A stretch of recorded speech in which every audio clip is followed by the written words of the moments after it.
नमस्कार। कथा कस्तूरी में मैं मौसमी चंद्रा आपका हार्दिक स्वागत अभिनंदन करती हूँ। आज मैं लेकर आई हूँ आप लोगों के लिए आम्रपाली की कहानी। आम्रपाली जिसे नगर वधू बना दिया जाता है। आमतौर पे हम लोग सुनते हैं और ऐसी धारणा है कि जो खूबसूरत लड़कियां होती है उनकी जिंदगी बहुत आसान होती है और उन्हें सब कुछ बहुत ही आसानी से मिल जाता है। और ऐसा कहा जाता है कि जो खूबसूरत लड़कियां होती है उनका इतराना भी अच्छा लगता है। लेकिन सच में ऐसा होता है क्या? क्योंकि इतिहास में ऐसी बहुत सारी कहानियां हैं जिनसे हमें जब हम उन्हें पढ़ते हैं तब पता चलता है कि खूबसूरती उन लड़कियों के लिए कितना बड़ा अभिशाप बन गई थी। ऐसी ही एक कहानी है आम्रपाली की, जिसे वैशाली की नगर वधू बना दिया जाता है। भारत के इतिहास की सबसे चर्चित कहानियों में से एक है आम्रपाली की कहानी। ये आचार्य चतुर्सेन शास्त्री जी ने इसे लिखा है और इस उपन्यास की गणना हिंदी के सर्वश्रेष्ठ उपन्यासों में की जाती है। आम्रपाली की कथा ऐसी है जिसमें उस दौर की सबसे खूबसूरत और हर मामले में दक्ष कन्या को पहले वेश्या की तरह देखा गया और नगर वधू बना दिया गया और बाद में उसने अपनी जिंदगी बौद्ध भिक्षुणी बनकर काटना स्वीकार किया। इसलिए रखा गया था उसका नाम आम्रपाली। उसके माता पिता कौन थे इसके बारे में कुछ पता नहीं है, क्योंकि इतिहास में उसका साक्ष्य कुछ मिला नहीं। और वो आम के पेड़ के नीचे पाई गई, इसलिए उनके माता पिता जिन्हें वो मिली तो उन्होंने उसका नाम आम्रपाली रख दिया। और नवजात बच्ची को इस तरह से देखकर उस दंपति ने उठा लिया और आम के पेड़ के नीचे पड़े रहने के कारण उनका नाम आम्रपाली रखा गया। आम्रपाली के घर में धन आदि की बहुत ज़्यादा धन नहीं था, लेकिन फिर भी उसके माता पिता ने उसका लालन पालन अच्छे ढंग से किया, कोई कमी नहीं की। आम्रपाली जब तक 11 साल की हुई तब तक उसके रूप की चर्चा शुरू हो गई थी। आम्रपाली को देखते ही लोग उसकी खूबसूरती के दीवाने हो जाते। आम्रपाली की उम्र जैसे जैसे बढ़ने लगी वैसे वैसे उसके चाहने वालों की संख्या बढ़ने लगी। उसकी एक झलक पाने के लिए लोग पागल हो जाते थे। गौतम बुद्ध के समकालीन की सबसे सुंदर स्त्री आम्रपाली ही थी। उस दौरान आम्रपाली की सुंदरता के इतने चर्चे होने लगे कि उसके लिए कई रिश्ते आने लगे। आम इंसान से लेकर साहूकार तक और व्यापारी से लेकर दरबारी तक सभी उसका साथ पाना चाहते थे। आम्रपाली के माता पिता के सामने अब दुविधा खड़ी हो गई कि वो किसे स्वीकार करें और किसे अस्वीकार करें, क्योंकि अगर वो किसी एक को चुन लेते तो वैशाली नगर में आंतरिक युद्ध छिड़ जाता। इसलिए परेशान थे उसके मम्मी पापा। आम्रपाली की खूबसूरती के साथ साथ उसके नृत्य के चर्चे भी बहुत थे। ऐसा माना जाता था कि अगर आम्रपाली का नृत्य कोई देख ले तो मन मुग्ध हो जाता था। वैशाली के राजा मनुदेव ने भी एक बार आम्रपाली का नृत्य देखा और उनके मन में उसे पाने की चाह शुरू हो गई। आम्रपाली को इसी कारण राज नर्तकी बना दिया गया और उन्हें रहने के लिए महल दे दिया गया। उस वक्त तक आम्रपाली का दिल पुष्प कुमार नामक एक आम युवक पर आ चुका था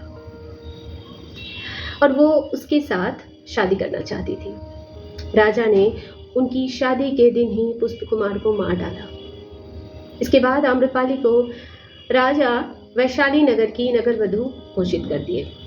आम्रपाली ना तो अब किसी के साथ शादी कर सकती थी, ना ही किसी एक इंसान के साथ जिंदगी बिता सकती थी। उसे वो इंसान चुनने की इजाजत थी जिसके साथ वो संबंध बना सके, लेकिन वो किसी एक की हो नहीं सकती थी। नगर वधू की ये पदवी उन्हें 7 साल तक रखनी थी। आम्रपाली की जिंदगी में प्यार दोबारा आया, जो था शत्रु देश मगध के राजा बिंबिसार के रूप में। बिंबिसार ने वैशाली राज्य पर हमला कर दिया और रूप बदलकर आम्रपाली के महल में शरण ले ली। बिंबिसार को आम्रपाली ने जगह दी और उसे तब तक पता नहीं था कि बिंबिसार की असलियत क्या है और वैशाली का राज्य खतरे में है। बिंबिसार के साथ वो अगले कुछ हफ्ते रही और उसके बाद ही उसे सच्चाई का पता चला। तब तक दोनों प्यार में पड़ चुके थे और आम्रपाली को सच्चाई का पता चलते ही उसने बिंबिसार को कहा कि युद्ध को रोक दो। बिंबिसार तब तक आम्रपाली से इतना प्यार कर बैठे थे कि उन्होंने युद्ध रोक दिया और आम्रपाली के साथ उनका प्यार परवान चढ़ा। आम्रपाली ने इसके बाद बिंबिसार के बेटे बिमल को जन्म दिया। कुछ समय बाद बिंबिसार को उसके बेटे अजातशत्रु के द्वारा मौत के घाट उतार दिया गया। बिंबिसार के मरने के बाद अजातशत्रु ने वैशाली पर आक्रमण कर दिया। युद्ध में वैशाली का बहुत नुकसान हुआ और जब जायजा लेने अजातशत्रु पहुंचा तो वैशाली में घूमते हुए उसकी मुलाकात आम्रपाली से हुई। उसे देखते ही अजातशत्रु उनके प्यार में पड़ गया। आम्रपाली को भी वो पसंद आ गया था, पर उसे ये नहीं पता था कि वो बिंबिसार का बेटा है या बिंबिसार को मारने में उसका हाथ है। आम्रपाली को अजातशत्रु पसंद आ गया, लेकिन वैशाली के लोगों को ये बात पसंद नहीं आई और इस कारण उन्हें जेल में डाल दिया गया और अजातशत्रु ने इसका बदला लेने के लिए पूरे वैशाली में आग लगा दी। इसके बाद जब ये आम्रपाली को पता चला तो वो बहुत नाराज हुई। इसके बाद अजातशत्रु से उन्होंने अपना नाता तोड़ लिया। बाद में आम्रपाली को एक बौद्ध भिक्षु से प्यार हुआ। उस वक्त उसने भिक्षु को लुभाने की बहुत कोशिश की, लेकिन बौद्ध के धार्मिक ज्ञान के आगे आम्रपाली नतमस्तक हो गई और खुद बौद्ध भिक्षुनी बन गई। उसने फैसला किया कि वो आजीवन बौद्ध भिक्षुनी के रूप में गुजारेगी। हालांकि कुछ कथाएं मानती है कि आम्रपाली को महात्मा बुद्ध से ही प्यार हुआ था, लेकिन इसका कोई भी प्रमाण नहीं मिला। माना जाता है कि आम्रपाली पहली महिला बौद्ध भिक्षुनी थी, जिसके बाद अन्य महिलाओं ने भिक्षुनी बनने का फैसला किया और इस तरह आम्रपाली को आखिर में जाकर शांति प्राप्त हुई।